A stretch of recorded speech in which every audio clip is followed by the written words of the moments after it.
à quelqu'un ce matin, si le diable vient te rappeler tout le temps ton passé, pour te faire échouer dans ton présent et dans ton futur, toi rappelle-lui son futur. Amen. Amen. Quand tu veux avancer avec Dieu, le diable vient toujours. Toi, est-ce que toi vraiment tu es chrétien? Toi vraiment, avec tout ce que tu as fait dans le monde, toi vraiment, toi tu as avorté, toi tu as insulté, toi tu vivais dans l'impudicité, toi, il répète, il rappelle. Là, il veut simplement t'arrêter, t'empêcher d'avancer avec Dieu. Il veut que tu doutes de ta foi et que tu doutes de ton Dieu. Et quand tu vois le diable commence à travailler comme ça, regarde-lui en face. Dis-lui que toi, je connais ton futur. C'est l'enfer qui t'attend. C'est toi qui vas aller brûler en enfer.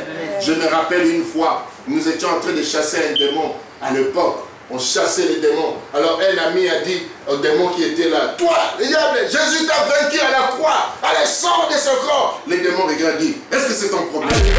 Amen. Donc voilà un peu. La Bible, lorsque tu vas vivre la Bible, tu vas la méditer. Voici ce que la Bible va faire. Elle va te faire sortir du destin. Parce que le monde ici est appelé à être détruit. Le diable sera détruit. Tout sera détruit. Le travail que la Bible fait, c'est quoi? C'est de t'arracher entre les mains du diable, te ramener dans la destinée de Dieu, afin que toi tu vives ta destinée et non le destin de l'ennemi. Amen. C'est pour cela, lorsque tu viens dans le Seigneur, tu attends la prophétie qui dit, j'ai un projet de bonheur et non de malheur pour toi. Oh, tu vas te rendre compte que dans toute ton existence, ta vie, tout ce qu'on te disait quand les hommes et les femmes te regardaient, toi, tu es foutu. Oh. Quand on te regarde et dit, toi, tu es un bandit. Toi, tu ne réussiras pas dans ta vie. Toi, tel que tu es là, tel qu'on te voit. Mais tu arrives dans le Seigneur, tu entends le Seigneur te dire, non, toi, tu seras un grand homme. Toi-même, tu te poses des questions, mais est-ce que vous parlez de la même personne? Parce que Dieu connaît ta vie. Dieu sait qui tu es. C'est le diable qui t'a volé. C'est le diable qui a pris tes parents. C'est le diable qui a voulu que tu naisses en dehors de la volonté de Dieu. Mais Dieu, dans sa souveraineté, envoie sa parole pour te sauver. Amen. Alléluia. Amen. Voici ce que nous allons comprendre aujourd'hui pour finir.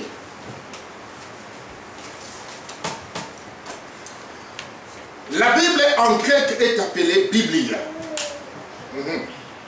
La Bible en grec est appelée Biblia, ce qui veut dire le livre des livres. Les livres des livres. Donc un livre qui contient plusieurs livres. C'est ce qui veut dire la Bible. En grec veut dire Biblia. Et il y a un problème maintenant que les chrétiens doivent savoir lorsque vous êtes en train d'acheter vos Bibles ou vous êtes en train de partager la Bible ou vous êtes en train de méditer la Bible. Il y a deux modèles de Bible, ou je dirais même trois modèles de Bible qui existent. Nous avons la Bible Louis II, ou la version protestante, comme on le dit, et puis nous avons la Bible Thor, traduction du monde écuménique. Et nous avons la Bible qu'on appelle le monde nouveau, qui est la Bible des témoins de Jéhovah. Alléluia. Voici trois modèles de Bible qui existent. Mais ça prend la même forme. Quand vous la regardez, il est difficile de savoir que vous avez trois Bibles différentes. La première Bible, merci.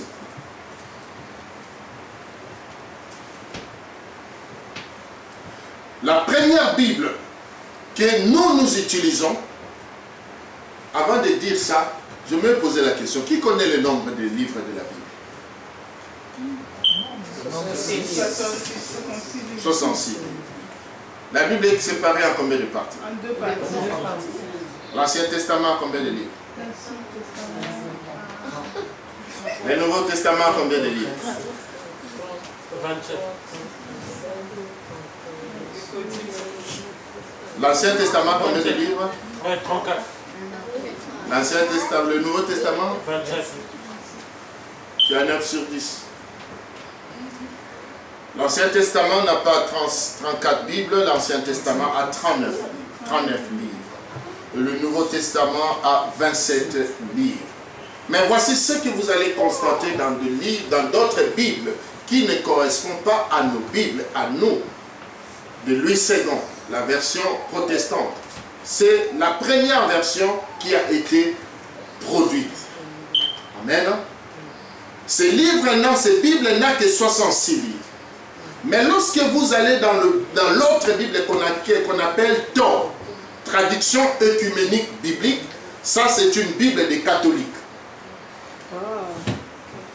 Ah oui.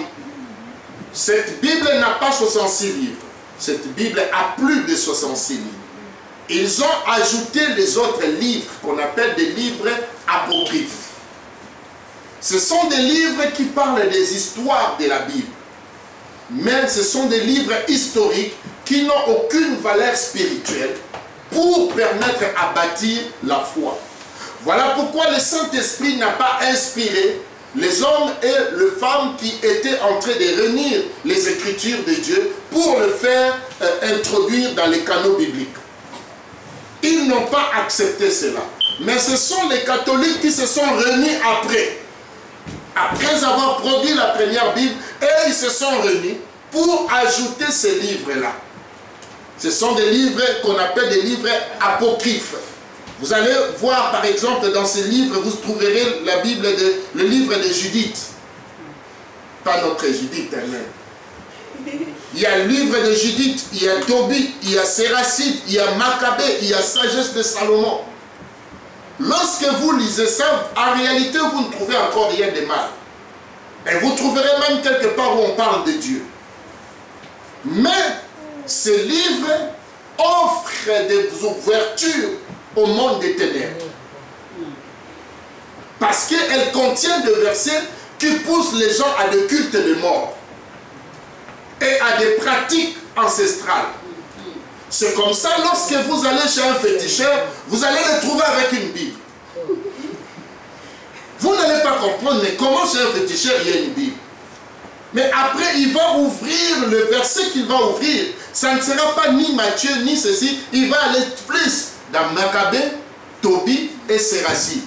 C'est là où il y a le culte des anges, c'est là où il y a le culte des morts, c'est là où il y a des pratiques ancestrales avec des feuilles, avec des histoires à pratiquer pour arriver à guérir les malades. Alléluia. Alléluia. Amen. Pourquoi nous qui venons des églises protestantes, nous refusons cette Bible ou ces livres-là? Voici la première raison. Premièrement, Jésus-Christ lui-même, lorsqu'il est arrivé, la Bible dit qu'il a parlé de lui-même, de Genèse jusqu'au prophète. Jésus n'a jamais fait mention de Maccabée. Jésus n'a jamais enseigné sur Séracide. Jésus n'a jamais enseigné sur Tobit. Jésus n'a jamais enseigné sur Judith. Jésus n'a jamais enseigné sur Sagesse de Salomon. Amen. La sagesse de Salomon qui est là, ce n'est pas le proverbe. C'est autre qu'eux, ils ont ajouté. Amen. Amen. Donc vous comprenez la ruse du diable. Comment est-ce qu'il introduit pour torpiller le sens des Écritures. Et si vous n'êtes pas révélé, quelqu'un avait dans un débat biblique, un partage biblique, va tomber sur ces Bibles-là. Et comme toi tu ne connais rien, tu vas voir seulement que, et surtout comme toi tu ne lis pas la Bible. Quand lui il va lire, automatiquement c'est comme s'il t'a mis, oh le même. Oh, il est écrit ceci. Toi maintenant tu ne lis pas. Alors que toi tu interdis seulement verbalement. Oh non, la Bible dit ceci. Lui maintenant il dit, non, attends, je te prends la Bible, tu vas voir. Il ouvre Tobit. Toi tu prends ta Bible et commences à chercher Tobit, tu ne trouves pas. Comme tu ne sais pas lire la Bible, tu dis, bon sûrement, devant les gens je vais avoir honte là, bon, tant mieux écouter seulement ce qu'il va lire. Et lui va lire Tobit où on lui envoie à faire des cultes des anges. Or, la Bible nous interdit le culte des morts. Alléluia. Et nous avons la troisième Bible, qui est la Bible des témoins de Jéhovah, on appelle ça traduction du monde nouveau. Les témoins de Jéhovah, dans leur traduction du monde nouveau, ils ont changé toute expression où le Seigneur Jésus est glorifié. Ils ont changé toute expression où la divinité de Jésus-Christ est reconnue. C'est pour cela, lorsque vous voulez partager la parole de Dieu avec les témoins de Jéhovah, ayez vos Bibles à vous. vous allez vous rendre compte que vous ne parlez pas de même expression et de même chose. Moi, je les reçois ici, des fois, chaque fois quand ils viennent, depuis qu'ils sont venus la dernière fois, ils ont fait, ils ne viennent plus. Alléluia. Et pourquoi aussi nous n'acceptons pas la Bible d'or ou les livres apocryphes? Parce que même les apôtres n'ont pas cité ça. Paul n'a pas lu ses racines. Paul n'a pas lu Tobie. Paul n'a pas lu autre chose. Or, la Bible nous dit quoi? Notre foi est bâtie par quoi? Par qui? Par le fondement des apôtres et des prophètes. Maintenant, vous venez après les apôtres et les prophètes, vous ajoutez des livres. Qu'est-ce que nous voulons faire de ça? Si ce n'est que introduire le levain du pharisien, le péché, la mauvaise sémence dans le cœur des gens. Alléluia. Amen. La Bible dit que lorsque l'Esprit de Dieu viendra, il vous conduira dans toute la vérité. Tout mensonge qui entre dans les Écritures est une œuvre du diable. Lorsque vous voyez, on est en train de prêcher les mensonges du haut de la chair, comprenez que celui qui est en train de parler là commence à être inspiré maintenant par les démons. Un prédicateur qui monte du haut de la chair est en train d'être inspiré par les démons. Et les choses qu'il est en train de vous dire entrent dans vos cœurs, il est en train de vous envoûter. Alléluia. Amen. La Bible nous dit ceci, Hébreux chapitre 1, verset 1. Autrefois, Dieu a parlé plus d'une fois, par plusieurs manières. Mais dans le dernier jour, Dieu nous a parlé par qui? Par le Fils. Alléluia. Dieu a parlé dans ce temps de la fin par Jésus. Dieu ne viendra pas te parler par un ange. Dieu ne viendra pas te parler, je ne sais pas par qui. Voilà pourquoi nous tous, la parole que nous prêchons, nous ne prêchons que Jésus-Christ est crucifié. Si quelqu'un commence à venir te prêcher un ange, fais attention. Les choses qu'il est en train de dire ne viennent plus de Dieu. Même lorsque vous lisez Apocalypse, vous prenez Apocalypse chapitre 1, la Bible nous dit quoi? Voici la révélation que Dieu a montrée à Jean pour Jésus-Christ. Donc toutes ces choses nous montrent et nous révèlent réellement qu'est-ce que Dieu est en train de faire et qu'est-ce que Dieu veut que nous puissions vivre avec lui. Est-ce que quelqu'un m'a compris là-dessus? Est-ce que quelqu'un a compris, s'il vous plaît? Amen. Amen. Ne vous laissez plus manipuler. Quelqu'un tient la Bible devant vous, de quelle Bible il tient? Vérifiez bien. Dans les programmes des disciples, nous allons approfondir cela. C'est pour cela que nous vous demandons, le mercredi, venez au discipulat et à l'intercession où nous allons approfondir tous ces enseignements de base. Alléluia. Amen. Voici ce que la Bible représente pour toi. La Bible commence dans le livre de Genèse et finit par le livre d'Apocalypse. Alléluia.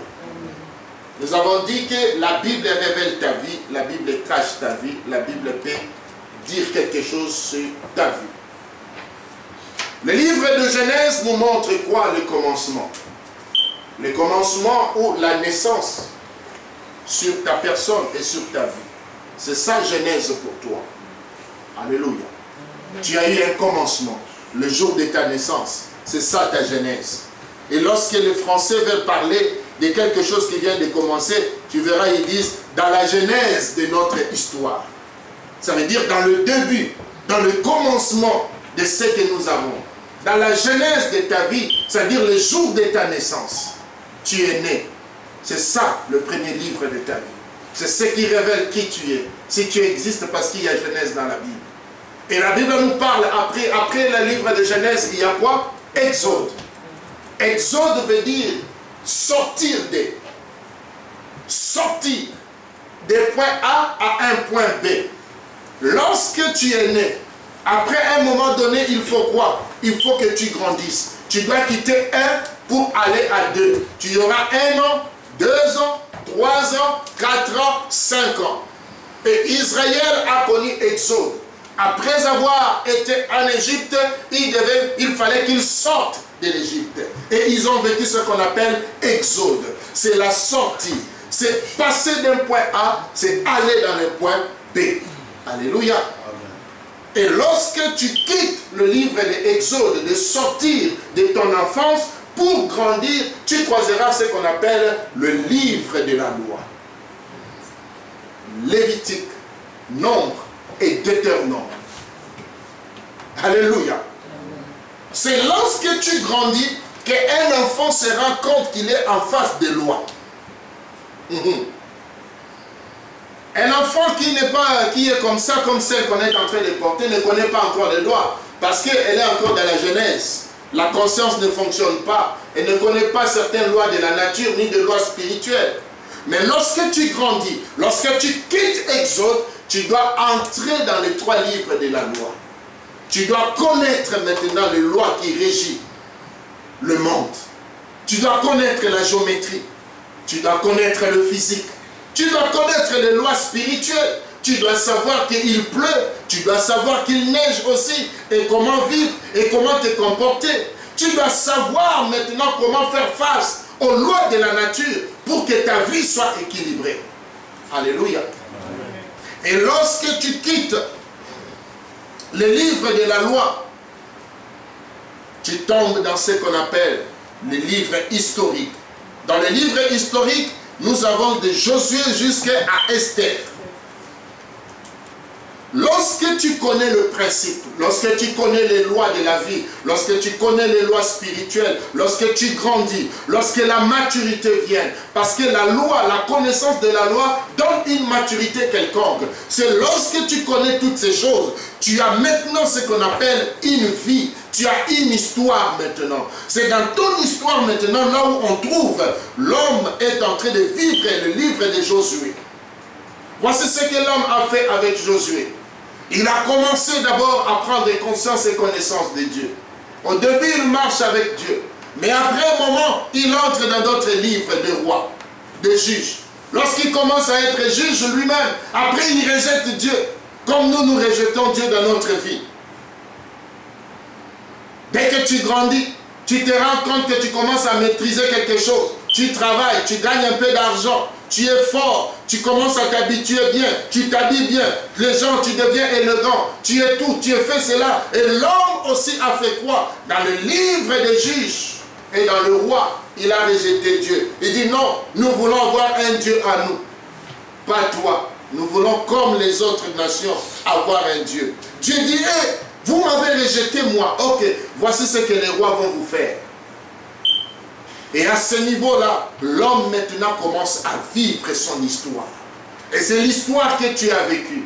C'est l'histoire que tu es en train de vivre. Tu vois tout ce temps où tu as vécu sans Dieu. Tu as traversé sûrement le livre des rois, un roi, 2 rois. C'est à ce niveau-là que l'homme hérite le bien de Dieu. Il hérite la nature de Dieu. Et il devient insoumis à Dieu. Et insoumis même aux lois de la nature. Et il constitue sa propre vie. Mais Dieu prend patience à la désobéissance de l'homme. Dieu prend patience. Il attend que l'homme puisse revenir à lui. Il patiente. C'est de la même manière que Dieu a patienté dans ta vie et dans nos vies. Il y a d'autres qui ont connu le Seigneur à l'âge adulte. Tu as eu une histoire qu'on appelle l'Ancien Testament. Alléluia. Amen. Il y a d'autres qui ont connu le Seigneur dans leur vieillesse. J'ai entendu quelqu'un refuse de voir Mobutu un jour au paradis. Il dit non, non, non, non, non, pas lui. Jamais Mobutu au paradis. C'est comme si lui, il était juge. Or, Dieu est souverain. Amen. Alléluia. Amen. Et lorsque tu quittes le livre historique, tu tombes dans le livre poétique de la Bible, qu'on appelle Job. Quand quelqu'un entre dans le livre poétique, il entre dans une vie où les difficultés et les problèmes viennent dans sa vie. Et des fois, il n'est pas conscient ou il est conscient de l'origine des problèmes qu'il a. Mais il est surpris par la souffrance, la difficulté. Il a appris la loi, il a pratiqué la loi, il a mis la loi en pratique. Mais il s'est rendu compte que les données n'ont pas donné la même réponse. Vous savez, certains hommes sages avec leur sagesse du monde méprisent Dieu. Pourquoi? Parce qu'aujourd'hui, l'homme peut faire ceci, travailler, faire des calculs et envoyer une fusée à l'espace. Et après, il trouve que Dieu n'est pas plus grand que lui. Et il se dit que si Dieu existait, telle chose ne devait pas arriver. Et s'il y a des problèmes de microbes, il se pose des questions. Et la vie de Job vient nous rattraper. Et pour ceux-là qui ont mis la parole de Dieu en pratique, et ceux-là qui n'ont pas mis la parole de Dieu en pratique, nous nous retrouvons en train de vivre certains malheurs dans notre vie. C'est là que ça se complique. Vous savez, comme je l'ai dit ici au départ, des fois lorsque nous possédons quelque chose, il est difficile de nous rendre compte de la valeur de la chose. C'est pour cela que Dieu permettra à certaines personnes de traverser la vie de Job. Simplement pour qu'ils apprécient ce que Dieu leur a donné. Tu as la bonne santé, tu as l'élévation. Tu sais porter les pantalons et mettre ta ceinture. Tu peux placer tes photos sur Facebook. Les gens aiment, les gens apprécient, les gens font ceci. Tu travailles, tout se passe bien. Et tu donnes ta dîme, tu donnes ton offrande, tu donnes tout. Dans ta tête, l'orgueil commence à venir. Mais Dieu dit, petit, attention. Penses-tu que tout ce que tu fais là, tu es souverain maintenant? Et Dieu permet que tu traverses la vie de Job. Les jours où Dieu a pris le soin de mettre Job à l'épreuve, Job n'avait pas péché. Job n'avait rien fait.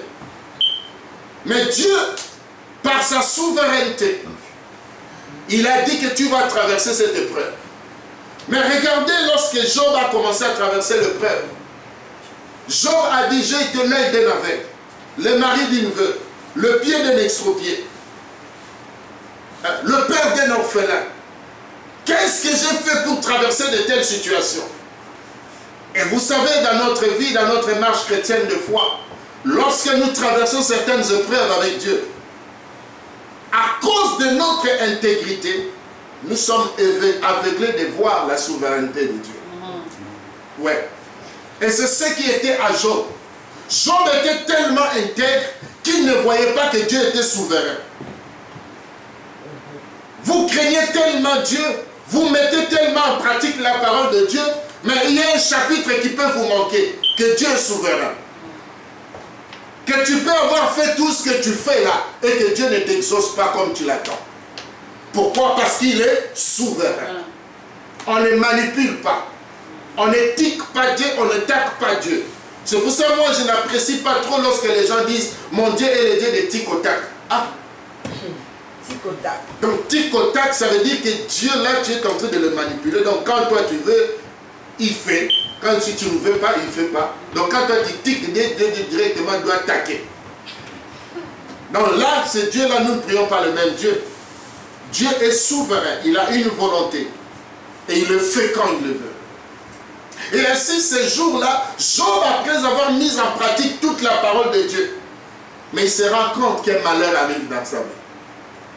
Il perd tout son argent, il perd ses femmes, il perd ses enfants plutôt, il perd sa femme, il perd sa richesse. Ses amis viennent autour de lui, disent Job, tu as péché. Job dit jamais, moi je n'ai pas péché. Job, tu as péché. Vous savez, c'est ce qui se passe aujourd'hui. Job, tu as péché. Non, je n'ai pas péché. Oh, frère, tu as un lien. Mais je n'ai pas de lien. Non, frère, tu as un lien. Je n'ai pas de lien. Frère, tu es lié. Je ne suis pas lié. Frère, tu es envoûté. Je ne suis pas envoûté. Mais qu'est-ce qui se passe? C'est la souveraineté de Dieu. Alléluia. Amen. Il n'avait rien fait. Mais Dieu voulait prouver à Satan que j'avais un homme sur la terre qui s'appelait Job. Et ici, la lecture des hommes était incapable de voir ce qu'il était en train de traverser. Et lorsque cela est arrivé, À la fin, lisez l'histoire de Job. Qu'est-ce que Job a dit? J'ai entendu parler de toi. Maintenant, je t'ai vu. J'ai compris maintenant que Dieu, tu peux tout. C'est là qu'il a reconnu la souveraineté de Dieu. Bien-aimé, tu ne sauras pas marcher bien avec Dieu sur la terre si tu ne sais pas placer Dieu à un niveau souverain sur ta vie.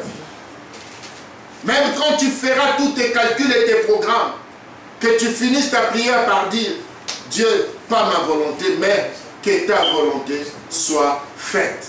Même Jésus-Christ nous a montré ce modèle-là. Ne priez pas comme quelqu'un qui est en train de manipuler Dieu.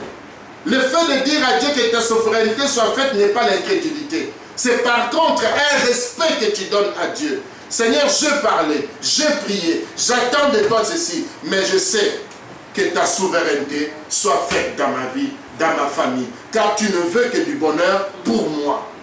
Alléluia. Amen. Et quand Job a déclaré qu'il a vu ces choses et que Dieu seul était venu le faire sortir de la souffrance, la Bible dit que Job a récupéré tout ce qu'il avait perdu fois 4. Les enfants fois 4. Sa richesse, sa fois 4. Alléluia. Amen. Est-ce qu'il y a quelqu'un qui veut recevoir fois 4 par Dieu? Amen. Eh bien, accepte la vie de Job. Accepte de traverser Job. Alléluia. Amen. Et lorsque tu traverseras l'étape de Job, et vous savez, lorsque Dieu soutient un homme, lorsque Dieu secourit un homme, l'homme entre dans une vie qu'on appelle le psaume. Où tu n'as que des paroles de reconnaissance. L'Éternel est mon berger, je ne manquerai de rien. Il me conduit dans le vert pâturage. Pourquoi? Parce que j'étais Job, j'ai vécu des problèmes, les hommes m'ont condamné, ils m'ont dit ceci, ils m'ont dit cela, que j'étais rejeté par Dieu, que j'étais envoûté.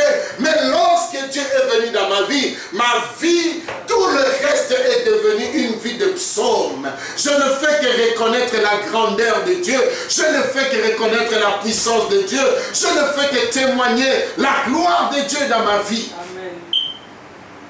Si quelqu'un n'est pas encore entré dans le livre de Psaumes, c'est que tu n'es pas encore sorti dans le livre de Job. Alléluia. Amen. Les jours où tu vas traverser totalement Job dans ta vie, tu reconnais la souveraineté de Dieu et que Dieu seul te vient te faire sortir de cette affaire, tu seras un psalmiste. La louange ne séchera pas de tes lèvres. L'adoration ne quittera pas ton cœur. Chaque jour tu te lèveras, tu continueras toujours à louer l'Éternel. Tu parleras comme David, l'Éternel est mon berger. Tu proclameras comme David, la parole de Dieu est une lampe sur mon sentier. Tu continueras à parler comme David, un psalmiste. Alléluia. Et lorsque tu entres dans le psaume, un homme qui vit beaucoup dans le psaume, dans la reconnaissance à l'œuvre et dans le bras de Dieu, voici ce qui lui arrive. Il devient un homme qui entre dans le livre des Proverbes. Tu as vécu le problème. Dieu te fait sortir. Alléluia. Et tu demeures dans le psaume. Tellement que la louange fait partie de ta vie. Et après tu deviens un homme proverbe. Dès qu'on te pose une question, tu ne réponds plus normalement. Tu parles en proverbe. Où tu dis carrément, vous savez qu'est-ce que la Bible dit dans le Proverbe chapitre 1? La crainte de Dieu est le commencement de la sagesse. Alléluia. Où tu commences maintenant à parler comme un homme sage. C'est pour cela qu'on a dit à Job, être sage, être intelligent, cela ne dépend ni de l'âge ni de l'expérience, mais cela dépend de l'Esprit de Dieu. Lorsque tu as traversé des étapes avec Dieu, tu entreras dans le livre des Proverbes. Tu parleras avec sagesse. Tu ne vas plus tâtonner, tu ne vas plus blesser. Tu parleras, tu diras, la sage femme bâtit sa maison. Qui connaît un autre verset des Proverbes? Alléluia. Celui qui trouve une femme? Un autre verset de Proverbes. Vous avez des devoirs, hein? Devoir. Bien mal acquis ne profite jamais. L'homme sage voit le mal de loin. L'homme sage voit le mal de loin. Et il se cache. Et il se cache. Tout ça, c'est... Oui. Quand ton cœur Garde ton cœur plus que toutes choses. Ça, c'est l'homme qui a été sauvé par Dieu. C'est un peu de paresse. La pauvreté te surprendra. Ça, c'est l'homme qui a été sauvé par Dieu. Il a traversé Job difficulté. Quand Dieu le fait sortir de là, il reconnaît que tout ce que je vis, c'est Dieu. Tellement qu'il reconnaît Dieu dans sa vie qu'il devient sage. Et quand il parle, vous avez affaire à un proverbe qui parle chaque jour. On m'a dit quelque chose qu'il y a quelqu'un, un vieillard dans un village, lui il répond plus jamais comme ça. Dès que tu lui dis, est-ce que ça va bien papa? Lui il répond toujours par un proverbe. Vous allez bien papa? Oui. Si tu vois une mangue tomber sur la terre, il ne faut pas rire. Quand il était d'abord au ciel, attaché d'abord à l'arbre. Ah, donc toi-même comprends qu'est-ce qu'il t'a répondu. Pourquoi? Il a tellement vécu et traversé les choses. Et lorsque tu finis, tu entres dans le livre des Proverbes. Quel est le livre qui suit? Ecclésiaste. Lorsque tu demeures dans le Proverbe et que tu demeures dans Dieu, tu atteins ce qu'on appelle la maturité de la sagesse. Il y a une maturité que tu peux avoir, mais il y a une maturité que tu peux avoir dans la sagesse. Alléluia. La maturité dans la sagesse t'amène à dire quoi? Vanité de vanité. Tout est poursuite devant. Oh frère, si tu n'as pas encore atteint le niveau d'Ecclésiaste, tu es encore loin dans ta vie. Si tu n'as pas encore atteint la maturité de la sagesse, il y a encore un problème, tu as encore un parcours à faire. Il faut qu'au niveau de ta sagesse de proverbe, que tu atteignes l'Ecclésiaste. Où l'Ecclésiaste finit par dire vanité de vanité. Peu importe ce qui est dans le monde, peu importe ce qui brille, peu importe ce qu'on va voir avec Dieu. Nous comme épouse, Dieu comme mari. Alléluia. Amen. Et lorsque vous quittez les livres des cantiques, vous avez une chose. Le prochain livre qu'on appelle les livres prophétiques qui commencent d'Ésaïe jusqu'à Malachie. Est-ce que quelqu'un me comprend? Est-ce que vous me comprenez s'il vous plaît? Je peux continuer? Amen. Ésaïe à Malachie, ce sont des livres prophétiques. C'est à ce moment-là que Dieu maintenant commence à te parler. Dieu commence à parler de Christ par Isaïe. Dieu commence à interpeller son peuple pour revenir. Dieu commence à interpeller ses enfants pour revenir à lui. Dieu commence à montrer et Dieu commence à être prophétique dans ta vie. Dieu commence à t'interpeller, à commencer à te dire, voici ce que je ferai avec toi lorsque tu viendras à moi. Lorsque tu me donneras ta vie, je ferai de ceci dans ta vie. Je vais te racheter. Je vais enlever ton opprobre. Je vais enlever le mal qui est en toi. J'ai adonné. Je veux faire une nouvelle alliance avec toi. Et tous nous avons appris et nous avons entendu ces discours avant de donner nos vies au Seigneur. Et à ce moment-là, quand Dieu parle d'une manière prophétique dans ta vie, Dieu est en train de sceller et d'établir maintenant une destinée pour toi en Christ. Alléluia. Amen. Parce que tous les prophètes ont parlé du Christ. Et lorsque Dieu établit ton bonheur, ta vie en Christ, il attend maintenant que le Christ arrive.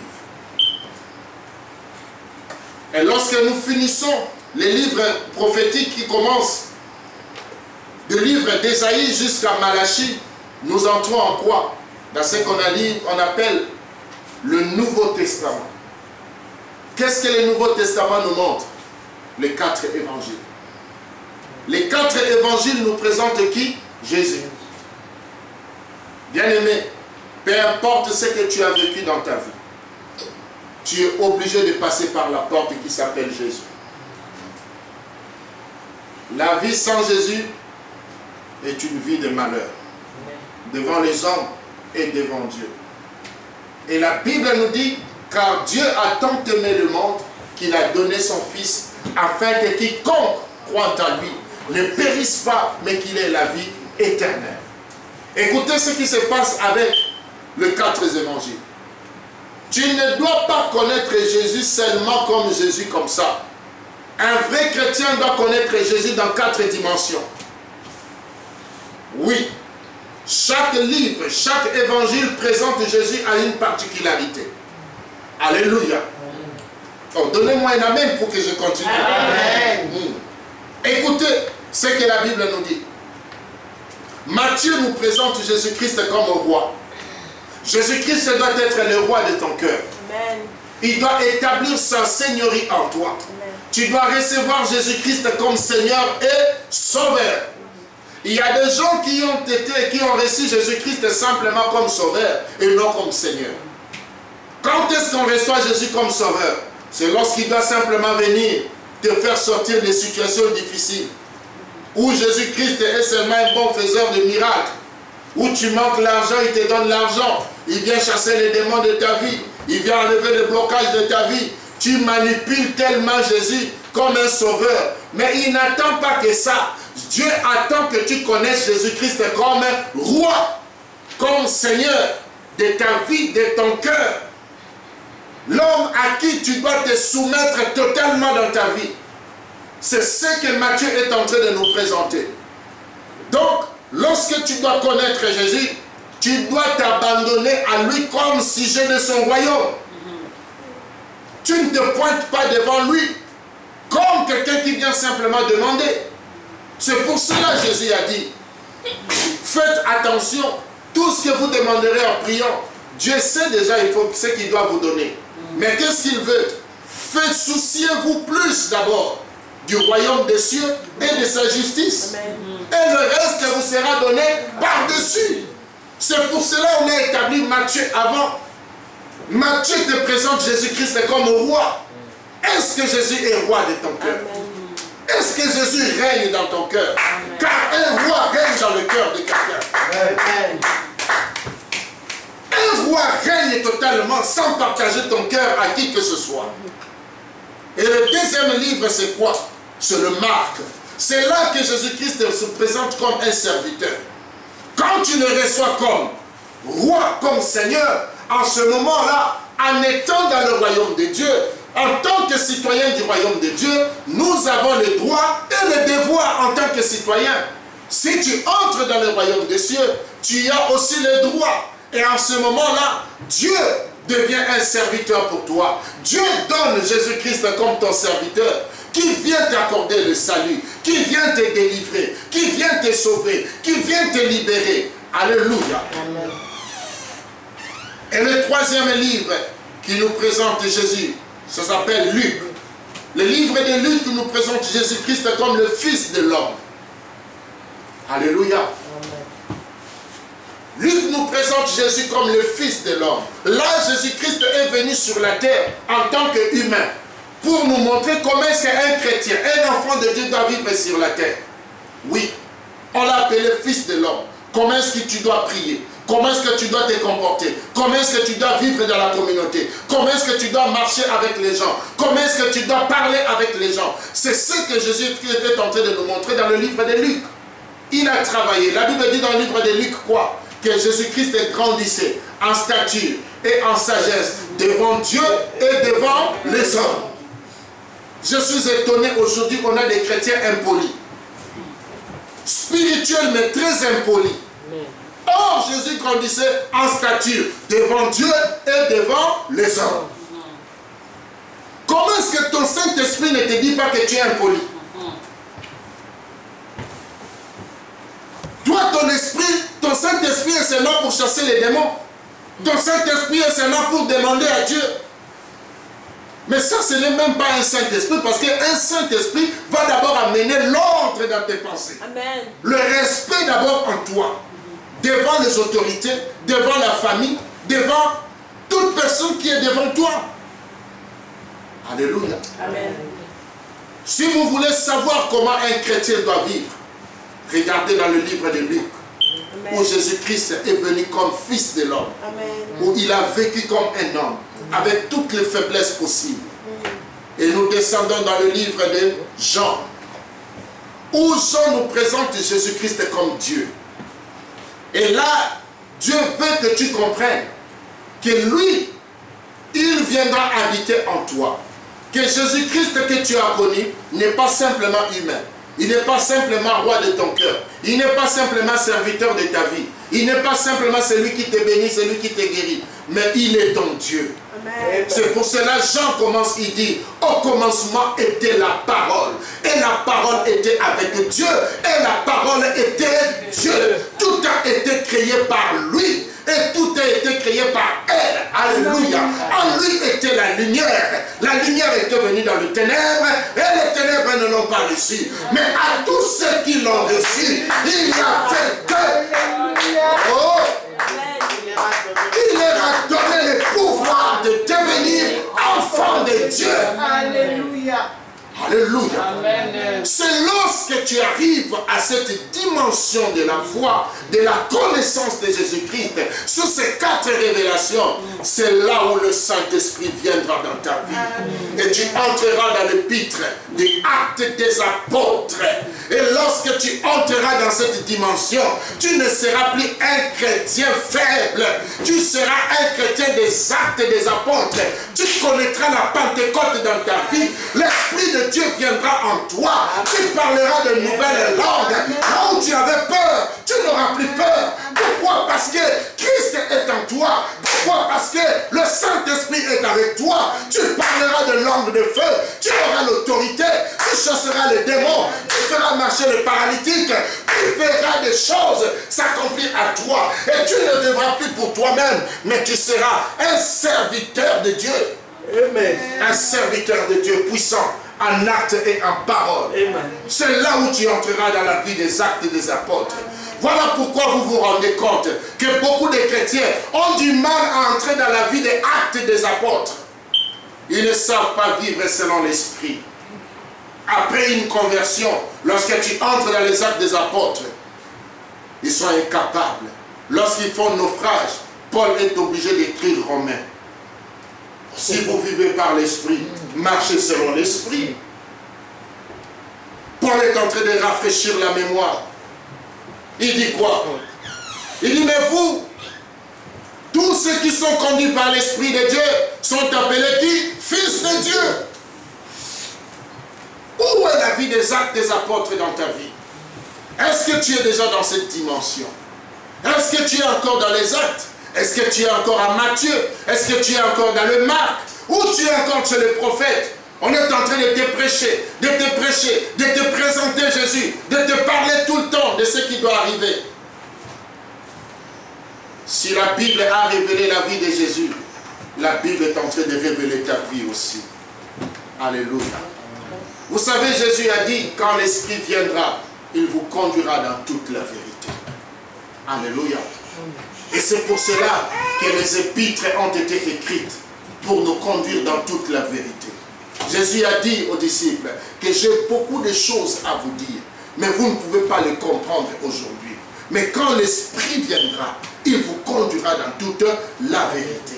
Je vous dis, bien-aimé, tu es dans le Seigneur, oui, mais il y a beaucoup de choses que tu ne comprends pas encore. Tu sais pourquoi tu ne comprends pas? Parce que spirituellement, tu es encore trop bas. Spirituellement, tu ne marches pas en communion avec l'Esprit. Spirituellement, tu es en divorce avec l'Esprit de Dieu. Voilà pourquoi même quand on prêche, toi ce n'est pas les hautes dimensions dont tu as besoin. Tu dois d'abord chercher l'intimité, la communion avec l'Esprit de Dieu. Lorsque tu auras cette communion, ton esprit s'ouvrira.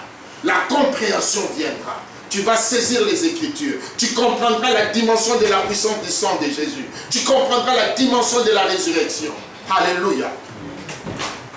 Et après, lorsque nous finissons les épîtres qui nous conduisent dans toute la vérité, nous avons le livre de Hébreux que je voulais vraiment insister là-dessus.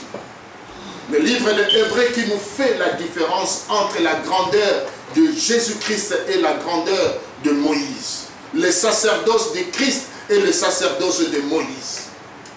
Alléluia. Où Jésus-Christ est entré dans le temple céleste, mais Moïse n'a servi que Dieu dans les tabernacles. Où Dieu est en train de nous montrer clairement que le sacerdoce de Christ est plus glorieux et plus grand que le sacerdoce de Moïse. C'est pour faire attention à toutes les religions qui vont venir après, que Christ est placé au-dessus de toutes choses. Et après les épîtres, sans pour autant entrer en détail de chaque épître, nous tombons dans le livre d'Apocalypse. Alléluia. L'Apocalypse, c'est la finalité de toutes choses. L'Apocalypse, c'est la consommation de notre salut. L'Apocalypse, c'est la consommation de notre choix que nous avons fait durant notre existence sur la terre. L'Apocalypse, c'est là où chacun de nous va avoir la rétribution de sa vie. Oui, Jésus-Christ a dit, celui qui se sanctifie, continue à se sanctifier. Celui qui se purifie, continue à se purifier. Et celui qui vit dans le mal et dans le péché, qui continue à s'essuyer encore. Mais moi, Jésus, je viens. Je rendrai à chacun selon ses œuvres. Alléluia. Amen. Voici ce que la Bible présente pour toi. Cette Bible que tu négliges. Cette Bible que tu ne consultes pas. Cette Bible que tu ne regardes presque pas. Elle cache toute ta vie. Si tu ne la lis pas, si tu ne la médites pas, tu tomberas brusquement sur l'Apocalypse. L'Apocalypse peut venir vite dans ta vie avant même que tu puisses connaître Matthieu, Marc, Luc et Jean. Si tu ne fais pas attention. Alléluia. Amen. Alléluia. Amen. Que Dieu bénisse sa parole. Amen.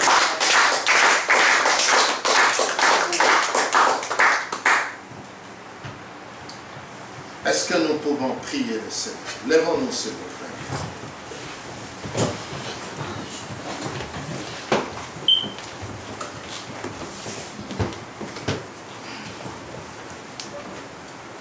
Je ne sais pas qu'est-ce que tu as compris.